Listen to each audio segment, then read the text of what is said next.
ಬಂಧುಗಳೇ ನಮಸ್ಕಾರ, ಹೇಗಿದ್ರೆ ನೀವೆಲ್ಲರೂ? ನಾನು ಸುಬ್ರಹ್ಮಣ್ಯ ಎಸ್ ಹಂಡಿಗೆ. ಬಂಧುಗಳೇ, ನಟ ವಿಜಯ್ ತಮಿಳುನಾಡಿನ ಮುಖ್ಯಮಂತ್ರಿ ಆಗ್ತಿದ್ದ ಹಾಗೆ ಸಹಜವಾಗಿ ಸಾಕಷ್ಟು ಜನರ ಕುತೂಹಲ ಪ್ರಶ್ನೆ ಎಲ್ಲವೂ ಕೂಡ ಇತ್ತು. ಆಡಳಿತದ ಅನುಭವ ಇಲ್ಲ, ಹೇಗೆ ಆಡಳಿತ ಮಾಡಬಹುದು ಅಂತ ಹೇಳಿ.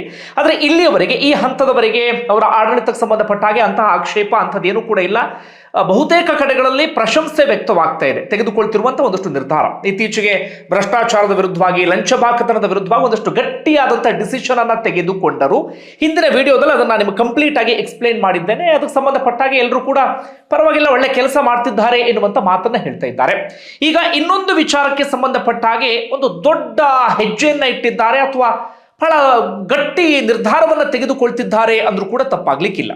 ವೈಯಕ್ತಿಕವಾಗಿ ನನಗೂ ಕೂಡ ಈ ನಿರ್ಧಾರ ಬಹಳ ಇಷ್ಟ ಆಗ್ತಾ ಇದೆ. ಬಂಧುಗಳೇ, ನಿಮ್ಮೆಲ್ಲರಿಗೂ ಕೂಡ ಗೊತ್ತೇ ಇದೆ, ತಮಿಳುನಾಡು ಕರ್ನಾಟಕ ಅಂತಿದ್ದ ಹಾಗೆ ನಮಗೆ ಕಾವೇರಿ ನದಿ ನೆನಪಾಗುತ್ತೆ. ಇದೇ ಕಾವೇರಿ ನದಿ ನೀರಿನ ವಿಚಾರಕ್ಕೆ ಸಂಬಂಧಪಟ್ಟ ಹಾಗೆ ಸುದೀರ್ಘ ಅವಧಿಯಿಂದ ತಮಿಳುನಾಡು ಮತ್ತು ಕರ್ನಾಟಕದ ನಡುವೆ ಸಂಘರ್ಷ ನಡೀತಾ ಇದೆ. ಕಾವೇರಿ ಮೊದಲು ನಮ್ಮಲ್ಲಿ ಹರಿಯುತ್ತೆ, ಅದಾದ ಬಳಿಕ ತಮಿಳುನಾಡಿಗೆ ಎಂಟ್ರಿ ಕೊಡುತ್ತೆ. ಇದೇ ನದಿ ನೀರಿನ ಹಂಚಿಕೆಗೆ ಸಂಬಂಧಪಟ್ಟ ಹಾಗೆ ಸುದೀರ್ಘ ಅವಧಿಯಿಂದ ವಿವಾದ ಅನ್ಬಹುದು, ಅಥವಾ ಚರ್ಚೆ ಅನ್ಬಹುದು, ಪರಸ್ಪರ ನಡುವೆ ಒಂದು ಘರ್ಷಣೆ, ಸಂಘರ್ಷ ಎಲ್ಲ ರೀತಿಯಲ್ಲೂ ಕೂಡ ಅಂತ ಹೋಗಬಹುದು. IAS IPS ಕೇವಲ ಒಂದು ಹುದ್ದೆಯಲ್ಲ, ಅದು ನಿಮ್ಮ ಬದುಕಿನ ದೊಡ್ಡ ಕನಸು. ಈ ಕನಸನ್ನ ನನಸಾಗಿಸಲು ಬೆಂಗಳೂರಿನ ಮಲ್ಲತ್ತಹಳ್ಳಿಯಲ್ಲಿ ಸಜ್ಜಾಗಿದೆ IAS ಜ್ಞಾನಿ. ಆಗಸ್ಟ್ನಿಂದ ಹೊಸ ಆಫ್ಲೈನ್ ಮತ್ತು ಆನ್ಲೈನ್ ಬ್ಯಾಚ್ಗಳು ಆರಂಭ ಆಗ್ತಿದೆ. ಪ್ರಿಲಿಮ್ಸ್, ಮೈನ್ಸ್ ಮತ್ತು ಇಂಟರ್ವ್ಯೂಗೆ ಸಂಪೂರ್ಣ ಮಾರ್ಗದರ್ಶನ, ದಿನನಿತ್ಯ ಆನ್ಸರ್ ರೈಟಿಂಗ್ ಪ್ರಾಕ್ಟೀಸ್, ವೈಯಕ್ತಿಕ ಮೆಂಟರಿಂಗ್, ಹಾಗೆ ಕನ್ನಡ ಮತ್ತು ಆಂಥ್ರೋಪಾಲಜಿ ಆಪ್ಷನಲ್ಸ್ ಲಭ್ಯ. ಸ್ಮಾರ್ಟ್ ಡಿಜಿಟಲ್ ಕ್ಲಾಸ್ ರೂಮ್ಗಳು, ಸ್ಟಡಿಗಾಗಿ ಫ್ರೀ ವೈಫೈ, ನಿಮ್ಮ ಬಜೆಟ್ಗೆ ತಕ್ಕಂತ ಅಫೋರ್ಡಬಲ್ ಫೀಸ್ ಸ್ಟ್ರಕ್ಚರ್, ಕಡಿಮೆ ಖರ್ಚಿನಲ್ಲಿ ಗುಣಮಟ್ಟದ ಶಿಕ್ಷಣ. ವಿಕಲಚೇತನ ವಿದ್ಯಾರ್ಥಿಗಳಿಗೆ 40% ರಿಯಾಯಿತಿ ಇದೆ. ಕೆಲವೇ ಸೀಟುಗಳು ಲಭ್ಯ. ನಿಮ್ಮ ಗೆಲುವಿನ ಪ್ರಯಾಣ ಹಿಂದೆ ಶುರುವಾಗಲಿ. ಹೆಚ್ಚಿನ ಮಾಹಿತಿಗೆ ಈಗಲೇ ಕರೆ ಮಾಡಿ. ಇನ್ನು ತಮಿಳುನಾಡಲ್ಲಿ ಏನಾಗಿತ್ತು ಅಂದ್ರೆ, ಹಿಂದಿನಿಂದಲೂ ಕೂಡ ಅಲ್ಲಿ ADMK ಮತ್ತೆ DMK ಆಡಳಿತವನ್ನು ನಡೆಸಿಕೊಂಡು ಬಂದಂಥವರು. ಈ ಕಾವೇರಿ ನದಿ ನೀರಿನ ವಿಚಾರಕ್ಕೆ ಸಂಬಂಧಪಟ್ಟ ಹಾಗೆ ಪರಿಹಾರವನ್ನು ಹುಡುಕುವಂತ ಕೆಲಸ ಹಿಂದಿನವರು ಯಾರೂ ಕೂಡ ಮಾಡಿಲ್ಲ. ಯಾಕೆ ಅಂದ್ರೆ ಅದೊಂದು ಭಾವನಾತ್ಮಕವಾದಂಥ ವಿಚಾರ. ಹೆಚ್ಚು ಕಡಿಮೆ ಒಂದು 9 ಜಿಲ್ಲೆಯ 40ಕ್ಕೂ ಅಧಿಕ ವಿಧಾನಸಭಾ ಕ್ಷೇತ್ರಗಳ ಮೇಲೆ ಈ ವಿಚಾರ ಇಂಪ್ಯಾಕ್ಟ್ ಮಾಡುತ್ತೆ. ಹೀಗಾಗಿ ಇಲ್ಲಿವರೆಗೆ ಅಲ್ಲಿ ಏನು ಮಾಡ್ತಾ ಇದ್ರು, ಅದು ADMK ಆಗಿರ್ಬೋದು ಅಥವಾ DMK ಆಗಿರ್ಬೋದು, ಇದೇ ಕಾವೇರಿ ನದಿ ನೀರಿನ ವಿಚಾರವನ್ನ ಭಾವನಾತ್ಮಕವಾಗಿ ಜನರ ಮನಸ್ಸಿನಲ್ಲಿ ಬಿತ್ತಿ ಓಟ್ ಪಡೆಯುವಂತ ಕೆಲಸವನ್ನ ಮಾಡ್ತಾ ಇದ್ರು. ಇದಕ್ಕೇನಾದ್ರೂ ಪರಿಹಾರ ಸಿಕ್ಕಿಬಿಡ್ತು, ಸೊಲ್ಯೂಷನ್ ಸಿಕ್ಕಿಬಿಡ್ತು ಅಂತಂದ್ರೆ ಓಟ್ ಬರಲ್ವಲ್ಲ. ಹೀಗಾಗಿ ಯಾರೂ ಕೂಡ ಪರಿಹಾರವನ್ನ ಕಂಡುಕೊಳ್ಳುವಂತ ಕೆಲಸವನ್ನ ಮಾಡಿರಲಿಲ್ಲ. ಆದ್ರೆ ಇದೀಗ ವಿಜಯ್ ಅಂಥದ್ದೊಂದು ಹೆಜ್ಜೆಯನ್ನ ಇಟ್ಟಿದ್ದಾರೆ. ಇದರ ಹಿಂದೆ ಬೇರೆ ಏನಾದ್ರೂ ಇದೆಯಾ ಈ ಕ್ಷಣ ಗೊತ್ತಾಗ್ತಾ ಇಲ್ಲ. ಆದ್ರೆ ಈಗ ಅವ್ರು ತೆಗೆದುಕೊಳ್ತಿರುವ ನಿರ್ಧಾರ ನೋಡ್ತಾ ಇದ್ರೆ ಇದಕ್ಕೆ ಪರಿಹಾರವನ್ನ ಕಂಡುಕೊಳ್ಳೋದಕ್ಕೆ ವಿಜಯ್ ಈ ಹೆಜ್ಜೆಯನ್ನ ಇಟ್ಟ ರೀತಿಯಲ್ಲಿ ಕಾಣಿಸ್ತಾ ಇದೆ. ಏನ್ ಮಾಡಿದ್ದಾರೆ ಅಂದ್ರೆ, ಸ್ವತಃ ವಿಜಯ್ ನಮ್ಮ ರಾಜ್ಯದ ಮುಖ್ಯಮಂತ್ರಿ ಆಗಿರುವಂತಹ DK ಶಿವಕುಮಾರ್ ಅವರಿಗೆ ಪತ್ರವನ್ನ ಬರೆದಿದ್ದಾರೆ. ಎಷ್ಟು ದಿನಗಳ ಕಾಲ ಈ ಹಗ್ಗ ಜಗ್ಗಾಟ ನಡೆಸೋದು, ಅದಕ್ಕೆ ಸಂಬಂಧಪಟ್ಟ ಹಾಗೆ ಕುಳಿತು ಚರ್ಚೆ ಮಾಡೋಣ ನಾವು ಎನ್ನುವ ರೀತಿಯಲ್ಲಿ. ಅದಕ್ಕೆ DK ಶಿವಕುಮಾರ್ ಕೂಡ ಇದೀಗ ಒಪ್ಪಿಗೆಯನ್ನ ಕೊಟ್ಟಿದ್ದಾರೆ. ಆಗಸ್ಟ್ 3ನೇ ತಾರೀಕು ಸಂಧಾನ ಸಭೆ ಅನ್ಬಹುದು, ಸೌಹಾರ್ದ ಸಭೆ ಅನ್ಬಹುದು, ಏನೋ ಒಂದು ಕರಿಬಹುದು, ಅದು ನಿಗದಿ ಆಗಿದೆ. ಪ್ರಮುಖವಾಗಿ ಯಾವ ವಿಚಾರ? ಕಾವೇರಿ ನದಿ ನೀರಿಗೆ ಸಂಬಂಧಪಟ್ಟ ಹಾಗೆ, ಮೇಕೆದಾಟು ಯೋಜನೆಗೆ ಸಂಬಂಧಪಟ್ಟ ಹಾಗೆ, ಮತ್ತೊಂದು ಯಾವುದೋ ಮೆಟ್ರೋ ಯೋಜನೆ ಈ ಹೊಸೂರು ಈ ಭಾಗಕ್ಕೆ ಸಂಬಂಧಪಟ್ಟ ಹಾಗೆ. ಅದಾದ್ರೂ ಬಹಳ ದೊಡ್ಡ ಮಟ್ಟಿಗೆ ಇಂಪ್ಯಾಕ್ಟ್ ಮಾಡುತ್ತೆ ಅಂತ ಅನ್ಸಲ್ಲ ನನಗೆ. ಆದ್ರೆ ಪ್ರಮುಖವಾಗಿ ಮೇಕೆದಾಟು ಮತ್ತೆ ಕಾವೇರಿ ನದಿ ನೀರಿನ ಹಂಚಿಕೆಗೆ ಸಂಬಂಧಪಟ್ಟ ಹಾಗೆ ಏನು ಬೆಳವಣಿಗೆ ಆಗ್ತಾ ಇದೆ, ಒಂದಷ್ಟು ವಿವರವನ್ನು ಗಮನಿಸ್ತಾ ಹೋಗೋಣ. ಮೊದಲಿಗೆ ಸಮಸ್ಯೆ ಏನು ಅದನ್ನ ಚುಟುಕಾಗಿ ಅರ್ಥ ಮಾಡಿಕೊಳ್ಳೋಣ. ಬಂಧುಗಳೇ, ಸುದೀರ್ಘ ಅವಧಿಯಿಂದ ನಮ್ಮ ನಡುವೆ ಸಂಘರ್ಷ ಇತ್ತು. 2018ರಲ್ಲಿ ಸುಪ್ರೀಂ ಕೋರ್ಟ್ ಬಹಳ ಸ್ಪಷ್ಟವಾದಂತಹ ತೀರ್ಪನ್ನು ಕೊಡ್ತು. 117 TMC ನೀರನ್ನು ತಮಿಳುನಾಡಿಗೆ ಬಿಡಬೇಕು ಅಂತ ಹೇಳಿ, ಜೊತೆಗೆ ಬರಗಾಲ ಬಂದಂತ ಸಂದರ್ಭದಲ್ಲಿ ಸಂಕಷ್ಟ ಪರಿಹಾರ ಅಂತ ಹೇಳಿ ಅಂಥದ್ದೊಂದು ಇದನ್ನು ಕೂಡ ಮಾಡಿಕೊಳ್ಳಲಾಗಿತ್ತು. ಓಕೆ, ಈಗ ಪ್ರಸ್ತುತ ಏನಾಗಿದೆ ಅಂತ ನಾವು ಗಮನಿಸ್ತಾ ಹೋಗೋದಾದ್ರೆ, ಈಗ ನಿಮ್ಮೆಲ್ಲರಿಗೂ ಕೂಡ ಗೊತ್ತಿದೆ, ನಮ್ಮ ರಾಜ್ಯದಲ್ಲಿ ಮಳೆ ಇಲ್ಲದಂತಹ ಕಾರಣಕ್ಕಾಗಿ ಬರಗಾಲದ ಪರಿಸ್ಥಿತಿ ನಿರ್ಮಾಣ ಆಗಿದೆ. ಆ ಕಾರಣಕ್ಕಾಗಿ DK ಶಿವಕುಮಾರ್ ಹೇಳಿದ್ರು, ಡ್ಯಾಮ್ ನೀರನ್ನ ನೆಚ್ಚಿಕೊಂಡು ಯಾರು ಕೃಷಿಯನ್ನ ಮಾಡಬೇಡಿ, ಅಥವಾ ನೋಡಿಕೊಂಡು ಕೃಷಿಯನ್ನ ಮಾಡಿ. ಈ ಡ್ಯಾಮ್ ನಲ್ಲಿ ಇರುವಂತ ನೀರನ್ನ ನಾವು ಕುಡಿಯೋದಿಕ್ಕೆ ಮಾತ್ರ ಬಳಸುವಂತ ಸ್ಥಿತಿಯಲ್ಲಿ ಇದ್ದೇವೆ ಎನ್ನುವ ರೀತಿಯಲ್ಲಿ. ಕಾವೇರಿ ಕೊಳ್ಳ ಪ್ರದೇಶಗಳು ಅಂತ ಏನೇನು ಕರಿತೀವಿ, ಅಲ್ಲಿ ಕೃಷಿಗೆ ಇದ್ರ ಮೇಲೆ ಡಿಪೆಂಡ್ ಆಗಿದ್ರು, ಕಾವೇರಿ ನದಿ ನೀರಿನ ಮೇಲೆ ಡಿಪೆಂಡ್ ಆಗಿದ್ರು. ಅವರೀಗ ಪರದಾಡುವಂತ ಪರಿಸ್ಥಿತಿ ನಿರ್ಮಾಣ ಆಗಿದೆ. ಇನ್ನು ಬೆಂಗಳೂರು, ನಿಮ್ಮೆಲ್ಲರಿಗೂ ಕೂಡ ಗೊತ್ತಿದೆ, ಬೆಂಗಳೂರಿನ ಬಾಯಾರಿಕೆಯನ್ನ ತಣಿಸ್ತಾ ಇರುವಂತವಳೆ ನಮ್ಮ ಕಾವೇರಿ ನದಿ, ಅಥವಾ ದೇವತೆ ಅಂತ ಕರೆದ್ರೂ ಕೂಡ ತಪ್ಪಾಗ್ಲಿಕ್ಕಿಲ್ಲ. ಹೀಗಾಗಿ ಏನಾಗಿದೆ ಅಂದ್ರೆ, ಕೃಷಿಗೆ ಏನಾದ್ರೂ ನೀರು ಬಿಟ್ರೆ ಕುಡಿಯೋದಿಕ್ಕೂ ನೀರು ಕೊಡೋದಕ್ಕೆ ಸಾಧ್ಯ ಆಗದಂತ ಪರಿಸ್ಥಿತಿ ನಮ್ಮ ಕರ್ನಾಟಕದಲ್ಲಿ ಇದೆ. ಹೀಗಾಗಿ ತಮಿಳುನಾಡಿಗೆ ಹೆಚ್ಚಿನ ನೀರನ್ನ ಬಿಡುಗಡೆ ಮಾಡೋದಕ್ಕೆ ಸಾಧ್ಯ ಆಗ್ತಾ ಇಲ್ಲ. ಹೀಗಾಗಿ ತಮಿಳುನಾಡು ಏನು ಮಾಡುತ್ತೆ ಅಂದ್ರೆ, ಇದಕ್ಕೆ ಸಂಬಂಧಪಟ್ಟ ಹಾಗೆ ಕಾವೇರಿ ನದಿ ನೀರು ನಿರ್ವಹಣಾ ಪ್ರಾಧಿಕಾರದ ಮೊರೆ ಹೋಗುತ್ತೆ. ನೀವು ಕರ್ನಾಟಕಕ್ಕೆ ಸೂಚನೆ ಕೊಡಬೇಕು, ನಮಗೆ ನೀರು ಬಿಡಬೇಕು ಎನ್ನುವಂತ ರೀತಿಯಲ್ಲಿ. ತಮಿಳುನಾಡಿನ ವಾದ ಏನಾಗಿತ್ತಪ್ಪ ಅಂದ್ರೆ 4 ಜಲಾಶಯಗಳಿಂದ ಸೇರಿ 48 TMC ನೀರಿದೆ. ಈ 2 ತಿಂಗಳಲ್ಲಿ ತಮಿಳುನಾಡಿಗೆ 28 TMC ನೀರನ್ನು ಬಿಡಬೇಕಾಗಿತ್ತು, ಆದ್ರೆ ಬಿಟ್ಟಿರೋದು ಕೇವಲ 3.4 TMC ನೀರು ಮಾತ್ರ. ಹೀಗಾಗಿ ನೀವು ತಕ್ಷಣವೇ ಸೂಚನೆ ಕೊಡಿ ಕರ್ನಾಟಕಕ್ಕೆ ಎನ್ನುವ ರೀತಿಯಲ್ಲಿ. ಕರ್ನಾಟಕ ಕೂಡ ಅದಕ್ಕೆ ಸಂಬಂಧಪಟ್ಟಾಗ ಬಲವಾದಂತ ವಾದ ಮಂಡನೆಯನ್ನ ಮಾಡಿತ್ತು, ನಮಗೆ ನೀರು ಬಿಡುವಂತ ಪರಿಸ್ಥಿತಿಯಲ್ಲಿ ಇಲ್ಲ ಅಂತೇಳಿ.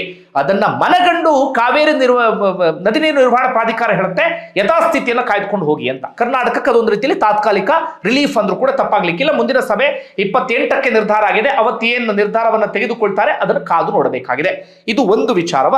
ಅಂದ್ರೆ ಬರಗಾಲ ಬಂದಂತ ಸಂದರ್ಭದಲ್ಲಿ ತಮಿಳುನಾಡಿಗೆ ನೀರು ಬಿಡುವಂತ ವಿಚಾರದಲ್ಲಿ ಜಟಾಪಟಿ ಸಂಘರ್ಷ ನಡ್ಕೊಂಡು ಬರ್ತಾನೆ ಇದೆ. ಇನ್ನೊಂದು ವಿಚಾರ ಏನಪ್ಪಾ ಅಂದ್ರೆ ಅದು ಮೇಕೆದಾಟಿಗೆ ಸಂಬಂಧಪಟ್ಟ ಹಾಗೆ ಏನಾಯ್ತು ಅಂದ್ರೆ, ನಿಮಗೆ ಗೊತ್ತಿರುವ ಹಾಗೆ ಕಾವೇರಿ ನದಿಗೆ KRS ಇದೆ, ಜಲ ಡ್ಯಾಮ್. ಅದನ್ನ ಬಿಟ್ಟರೆ ಯಾವುದೂ ಕೂಡ ಇಲ್ಲ.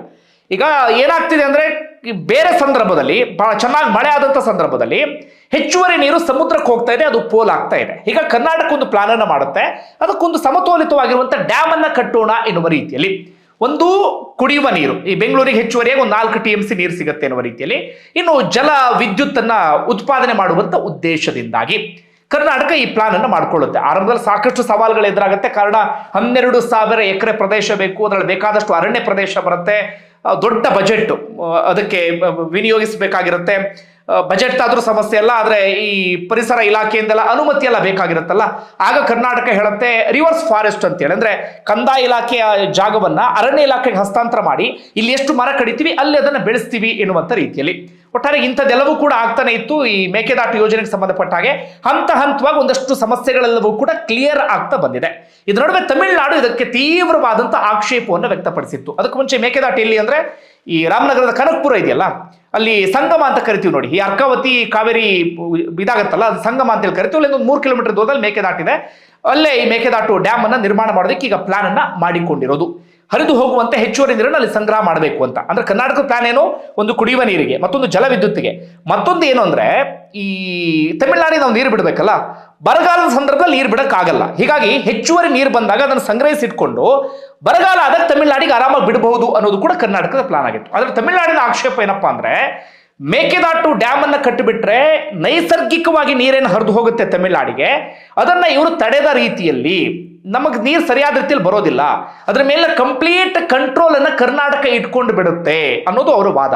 ಮತ್ತೊಂದು ಅವರ ವಾದ ಏನಪ್ಪಾ ಅಂದ್ರೆ, ಈಗ ಯಾವ್ದಾದ್ರು ಹೊಸ ಯೋಜನೆಯನ್ನು ಶುರು ಮಾಡಬೇಕಾದಂತ ಸಂದರ್ಭದಲ್ಲಿ ನಾವು ಕೆಳಗಡೆ ಬರ್ತೀವಿ. ಈಗ ಕಾವೇರಿ ನದಿ ನೀರಿನ ವಿಚಾರದಲ್ಲಿ ನಮ್ಮ ಅನುಮತಿ ಅಥವಾ ನಮ್ಮ ಅಭಿಪ್ರಾಯವನ್ನು ಕೂಡ ಕೇಳಬೇಕಾಗಿತ್ತು, ಆದ್ರೆ ಕರ್ನಾಟಕ ಕೇಳಿಲ್ಲ. ಈ ಮೂಲಕ ಸುಪ್ರೀಂ ಕೋರ್ಟ್ನ ಆದೇಶವನ್ನೇ ಇವರು ಉಲ್ಲಂಘನೆ ಮಾಡ್ತಿದ್ದಾರೆ ಅನ್ನುವಂಥ ವಾದವನ್ನು ಕೂಡ ಮಂಡಿಸ್ತಿದ್ದಾರೆ. ಇದಕ್ಕೆ ಸಂಬಂಧಪಟ್ಟ ಹಾಗೆ ಮೊದಲು ಸುಪ್ರೀಂ ಕೋರ್ಟ್ ಮೊರೆ ಹೋಗಿದ್ರು, ಸುಪ್ರೀಂ ಕೋರ್ಟ್ ಅರ್ಜಿಯನ್ನು ತಿರಸ್ಕರಿಸಿತು. ಅದಾದ ಬಳಿಕ ಮತ್ತೆ ಮರುಪರಿಶೀಲನಾ ಅರ್ಜಿಯನ್ನು ಹಾಕಿದ್ರು. ಇತ್ತೀಚೆಗೆ ಆ ಅರ್ಜಿಯನ್ನು ಕೂಡ ಸುಪ್ರೀಂ ಕೋರ್ಟ್ ತಿರಸ್ಕರಿಸಿದೆ. ಅದಾದ ಬಳಿಕ ವಿಜಯ್ ಏನ್ ಮಾಡ್ತಾರೆ, ಈಗ ಅಧಿಕಾರಕ್ಕೆ ಬರ್ತಾ ಇದ್ದಾಗೆ ಪ್ರಧಾನಿ ನರೇಂದ್ರ ಮೋದಿ ಅವರನ್ನ ಭೇಟಿ ಆಗ್ತಾರೆ. ಕಾರಣ ಏನು, ಕರ್ನಾಟಕ ಈಗ DPR ಅನ್ನ ಸಲ್ಲಿಕೆ ಮಾಡೋದಕ್ಕೆ ರೆಡಿ ಮಾಡ್ಕೊಳ್ತಾ ಇದೆ ಕಂಪ್ಲೀಟ್ ಆಗಿ ಯೋಜನೆಯನ್ನ ಶುರು ಮಾಡುವಂತ ಉದ್ದೇಶದಿಂದ. ಹೀಗಾಗಿ ವಿಜಯ್ ಮನವಿ ಏನಪ್ಪಾ ಅಂದ್ರೆ, ಕರ್ನಾಟಕದ DPRಗೆ ನೀವು ಅನುಮತಿಯನ್ನ ಕೊಡಬಾರದು, ಯೋಜನೆಯನ್ನ ಮುಂದುವರಿಸೋದಿಕ್ಕೆ ಅಂತ ಮನವಿ ಮಾಡಿಕೊಳ್ಳೋದಕ್ಕೆ ಹೋಗಿದ್ರು. ಆ ವಿಚಾರ ಈಗ ಸಂಘರ್ಷದ ಇದರಲ್ಲೇ ಇದೆ. ಅಂದ್ರೆ ಅರ್ಥ ಆಯ್ತು ಅನ್ಕೊಳ್ತೀನಿ ನಿಮಗೆ. ಒಂದು ಬರಗಾಲದ ಸಂದರ್ಭದಲ್ಲಿ ಕಾವೇರಿ ನದಿ ನೀರು ಬಿರುವ ವಿಚಾರಕ್ಕೆ ಸಂಬಂಧಪಟ್ಟ ಹಾಗೆ ನಮ್ಮವರ ನಡುವೆ ಸಂಘರ್ಷ ಇದೆ, ಮೇಕೆದಾಟು ವಿಚಾರಕ್ಕೆ ಸಂಬಂಧಪಟ್ಟ ಹಾಗೆ ಸಂಘರ್ಷ ಇದೆ. ಇದು ಪರಿಹಾರ ಆಗೋದು ಯಾವಾಗ, ಒಂದು ಸೌಹಾರ್ದಯುತವಾದಂತ ಮಾತುಕತೆ ಆಗ್ಬೇಕಾಗತ್ತೆ, ನಮ್ಮ ನಡುವೆ ಒಂದು ಒಪ್ಪಂದ ಆಗ್ಬೇಕಾಗತ್ತೆ. ಇಲ್ಲ ಅಂತಾದ್ರೆ ಸುದೀರ್ಘವಾಗಿ ಹೀಗೇ ಇದು ನಡ್ಕೊಂಡು ಹೋಗ್ತಾ ಇರುತ್ತೆ. ಯಾರೋ ಒಂದಷ್ಟು ಮಂದಿ ಇದನ್ನು ರಾಜಕೀಯವಾಗಿ ಲಾಭ ಮಾಡ್ಕೊಳ್ತಿರ್ತಾರೆ. ಇದನ್ನ ಮನಗಂಡಂತ ವಿಜಯ್ ಇದೀಗ ಅಂಥದ್ದೊಂದು ಹೆಜ್ಜೆಯನ್ನ ಮುಂದಿಟ್ಟಿದ್ದಾರೆ. ಸ್ವಲ್ಪ ದಿನಗಳ ಹಿಂದೆ ವಿಜಯ್ ಇದಕ್ಕೆ ಸಂಬಂಧಪಟ್ಟಾಗಿ DK ಶಿವಕುಮಾರ್ ಅವರಿಗೆ ಒಂದು ಪತ್ರವನ್ನ ಬರೀತಾರೆ. ನಾವು ಕುತ್ಕೊಂಡು ಸೌಹಾರ್ದಯುತವಾಗಿ ಅದನ್ನು ಬಗೆಹರಿಸಿಕೊಳ್ಳೋಣ, ಇದರಿಂದ ಯಾರೋ ರಾಜಕೀಯ ಲಾಭ ಮಾಡ್ಕೊಳ್ಳೋದು ಬೇಡ, ಅಥವಾ ಭಾವನಾತ್ಮಕವಾಗಿ ಜನರನ್ನ ಸೆಳೆಯುವಂತ ಪ್ರಯತ್ನ ಬೇಡ ಅಂತ. ಅಂದ್ರೆ ಈಗ ಏನಾಗಿದೆ ಅಂದ್ರೆ, ತಮಿಳುನಾಡಲ್ಲಿ ಕುರುವೈ ಮತ್ತೆ ಸಾಂಬಾ ಅಂತ ಹೇಳಿ ಭತ್ತವನ್ನ ಅವ್ರು ಬೆಳೀತಾರೆ. ಅವರೆಲ್ಲರೂ ಕೂಡ ಡಿಪೆಂಡ್ ಆಗಿರೋದೇ ಈ ಕಾವೇರಿ ನದಿ ನೀರಿನ ಮೇಲೆ. ಹಿಂದೆ ಏನು ಮಾಡ್ತಿತ್ತು ಅಂದ್ರೆ, ತಮಿಳುನಾಡಿನ ADMK ಅಥವಾ DMK ಇದ್ದಂಥ ಸಂದರ್ಭದಲ್ಲಿ, ಈಗ ಏನಾಗ್ತಿದೆಯೋ ಗೊತ್ತಿಲ್ಲ ಅದಕ್ಕೆ ಸಂಬಂಧಪಟ್ಟ, ಅವ್ರು ಏನು ಮಾಡ್ತಾ ಇದ್ರು ಅಂದ್ರೆ, ರೈತರಿಗೆ ಪ್ರೋತ್ಸಾಹ ಕೊಡೋದು, ನೀವು ಬೆಳೀರಿ ಅಂತೇಳಿ ಬರಗಾಲ ಇದ್ದಂಥ ಸಂದರ್ಭದಲ್ಲೂ ಕೂಡ. ಅದಾದ ಬಳಿಕ ಅವ್ರು ಏನು ಮಾಡೋದು ಅಂದ್ರೆ, ಅದೇ ವಿಚಾರವನ್ನ ಮುಂದಿಟ್ಕೊಂಡು, ನೋಡಿ ನಾವು ಬೆಳೆ ಬೆಳೆದು ಬಿಟ್ಟಿದ್ದೀವಿ, ನೀರಿಲ್ಲ, ರೈತರು ಒದ್ದಾಡ್ತಿದ್ದಾರೆ, ಪರದಾಡ್ತಿದ್ದಾರೆ ಎನ್ನುವ ರೀತಿಯಲ್ಲಿ ಬಿಂಬಿಸುವಂತ ಪ್ರಯತ್ನವನ್ನ ಹಿಂದಿನಿಂದಲೂ ಕೂಡ ಮಾಡಿಕೊಂಡು ಬರ್ತಾ ಇದ್ರು. ಈಗಲೂ ಅಲ್ಲಿ ಅಂದ್ರೆ ಅದೇ ರೀತಿ ಪರಿಸ್ಥಿತಿ ಇರಬಹುದು ಅಥವಾ ಇಲ್ಲದೆ ಇರಬಹುದು. ಒಟ್ಟಾರೆಯಾಗಿ ಈ ನೀರು ಬೇಕು ಅಂತ ಅವರಂತೂ ಕೇಳ್ಕೊಳ್ತಾ ಇದ್ದಾರೆ. ಈಗ ನಮಗೆ ಹೆಚ್ಚುವರಿ ನೀರು ಬೇಕು ಎನ್ನುವ ರೀತಿಯಲ್ಲಿ. ಹೀಗಾಗಿ ಈಗ ವಿಜಯ್ ಈ ರೀತಿಯಾಗಿ ಡಿ ಕೆ ಶಿವಕುಮಾರ್ ಅವರಿಗೆ ಕೂಡ ಹೇಳ್ತಿದ್ದಾರೆ ಹೀಗೆ ಸಮಸ್ಯೆ ಆಗ್ತಾ ಇದೆ ಬರಗಾಲದ ಸಂದರ್ಭದಲ್ಲಿ ಇದು ಮೇಕೆದಾಟು ವಿಚಾರಕ್ಕೆ ಸಂಬಂಧಪಟ್ಟ ಒಂದಷ್ಟು ಗೊಂದಲ ಇದೆ, ಇದನ್ನ ಬಗೆಹರಿಸಿಕೊಳ್ಳೋಣ ಎನ್ನುವ ರೀತಿಯಲ್ಲಿ ಸ್ವತಃ ಅವರೇ ಡಿ ಕೆ ಶಿವಕುಮಾರ್ ಅವರಿಗೆ ಪತ್ರ ಬರೆದಿದ್ರು, ಯಾವುದಾದ್ರೂ ಒಂದು ಡೇಟ್ ಅನ್ನು ನಿಗದಿ ಮಾಡಿ ನಮ್ಗೆ ಒಂದು ಅಪಾಯಿಂಟ್ಮೆಂಟ್ ಕೊಡಿ, ನಾನು ಬರ್ತೀನಿ ಎನ್ನುವ ರೀತಿಯಲ್ಲಿ. ಡಿ ಕೆ ಶಿವಕುಮಾರ್ ಕೂಡ ಅದಕ್ಕೆ ಒಪ್ಪಿಗೆಯನ್ನು ಕೊಟ್ಟಿದ್ದಾರೆ. ಆಗಸ್ಟ್ 3ನೇ ತಾರೀಕು ನಮಗೆ ಓಕೆ ಅಂತ ಡಿ ಕೆ ಶಿವಕುಮಾರ್ ಇದೀಗ ಮರುಪತ್ರವನ್ನ ವಿಜಯ್ಗೆ ಬರೆದಿದ್ದಾರೆ. ಹೀಗಾಗಿ ವಿಜಯ್ ಬಹುತೇಕ ಒಪ್ಪಿಕೊಂಡು ಅವತ್ತು ಮಾತುಕತೆಗೆ ಬರುವಂತ ಸಾಧ್ಯತೆ ಇದೆ. ಏನೇನು ಮಾತುಕತೆ ಆಗಬಹುದು? ಒಂದು, ಬರಗಾಲ ಬಂದಂತ ಸಂದರ್ಭದಲ್ಲಿ ತಮಿಳುನಾಡಿಗೆ ಎಷ್ಟು ಕಾವೇರಿ ನದಿ ನೀರನ್ನ ಬಿಡಬೇಕು, ಯಾವ ರೀತಿಯಾಗಿ ಅಂತೇಳಿ ಪರಸ್ಪರ ಕೂತು ಒಂದು ಒಪ್ಪಂದಕ್ಕೆ ಬರೋದು. ಮತ್ತೊಂದು, ಮೇಕೆದಾಟು ವಿಚಾರಕ್ಕೆ ಸಂಬಂಧಪಟ್ಟ ಹಾಗೆ ತಮಿಳುನಾಡಿಗೆ ಸಾಕಷ್ಟು ಗೊಂದಲ ಆತಂಕ ಇದೆ, ಅದನ್ನ ಬಗೆಹರಿಸುವ ರೀತಿಯಲ್ಲಿ ಮಾತುಕತೆಯನ್ನು ಮಾಡಿಕೊಂಡು ಅದಕ್ಕೆ ಸಂಬಂಧಪಟ್ಟಾಗ ಒಂದು ಒಪ್ಪಂದಕ್ಕೆ ಬರೋದು.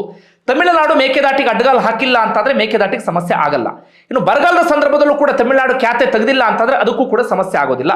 ಹೀಗಾಗಿ ಆ ಸಮಸ್ಯೆಗೆ ಪರಿಹಾರ ಕಂಡುಕೊಳ್ಳುವಂತ ಕೆಲಸ ಈ ಮಾತುಕತೆಯ ಮೂಲಕ ಆಗ್ತಾ ಇದೆ. ಇದಕ್ಕೆ ತಮಿಳುನಾಡಿನಲ್ಲಿ ಹೇಗೆ ವಿಜಯ್ಗೆ ಪ್ರತಿಕ್ರಿಯೆ ಬರುತ್ತೆ ಗೊತ್ತಿಲ್ಲ. ವಿಜಯ್ ಅದನ್ನ ಜನರಿಗೆ ಹೇಗೆ ಮನವರಿಕೆ ಮಾಡಿಕೊಡ್ತಾರೆ ಗೊತ್ತಿಲ್ಲ. ಯಾಕಂದ್ರೆ ಹಿಂದಿನಿಂದಲೂ ಕೂಡ ಅದನ್ನ ಭಾವನಾತ್ಮಕವಾಗಿ ಅಲ್ಲಿ ಜನರ ಮುಂದೆ ಇಡುವಂತ ಕೆಲಸವನ್ನ ಮಾಡಲಾಗಿತ್ತು.